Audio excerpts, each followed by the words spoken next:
5 berita terpopuler hari ini Selasa 14 Juli 2026 di Bloomberg Technos Flash 5. Yang pertama, S&P proyeksi ekonomi Indonesia tumbuh 5,1% pada 2026.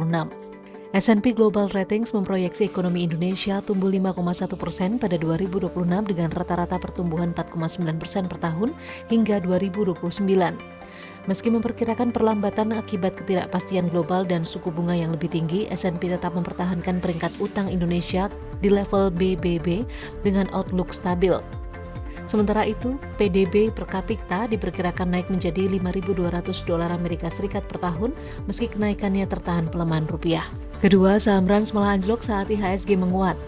Di tengah penguatan IHSG 1,92% ke level 6.037, saham PT Rans Entertainment Indonesia Tbk justru anjlok 10,53% ke level Rp204 per lembar saham pada perdagangan Senin.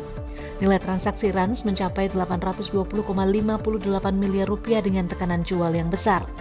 Setelah penurunan ini, kenaikan saham Rans sejak IPO di harga Rp170 per lembar saham menyusut sekitar 20%.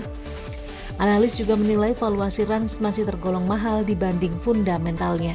Ketiga, makin panas Iran gempur pangkalan Amerika Serikat di Kuwait hingga Bahrain. Ketegangan di Timur Tengah kembali meningkat. Iran mengklaim melancarkan serangan rudal dan drone ke sejumlah fasilitas militer Amerika Serikat di Yordania, Kuwait, Bahrain, dan Oman. Korps Garda Revolusi Islam atau IRGC menyebut serangan itu sebagai balasan atas aksi militer Amerika Serikat terhadap Iran. Tehran juga mengklaim berhasil menghancurkan 2 peluncur rudal HIMARS milik Amerika Serikat di Kuwait. Namun, seluruh klaim tersebut belum dapat diverifikasi secara independen.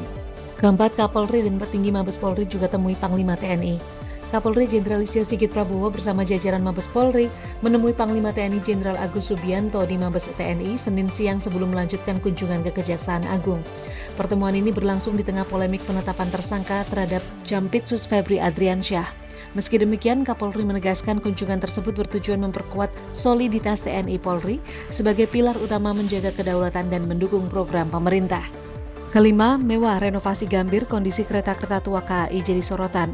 Rencana PT KAI mengalokasikan sekitar Rp1 triliun untuk revitalisasi stasiun Gambir menuai kritik. Masyarakat Transportasi Indonesia menilai dana tersebut lebih mendesak digunakan untuk peremajaan armada kereta. Saat ini masih ada KRL buatan 1971 yang telah beroperasi selama 55 tahun, bahkan sejumlah kereta jarak jauh masih menggunakan rangkaian produksi 1964 hingga 1965. MTI juga mengusulkan proyek revitalisasi Gambir dibiayai melalui APBN atau skema KPBU, bukan dari kas KAI. Itu dia 5 berita terpopuler pilihan Bloomberg Technos hari ini. Ikuti terus update selanjutnya di www.bloombergtechnos.com.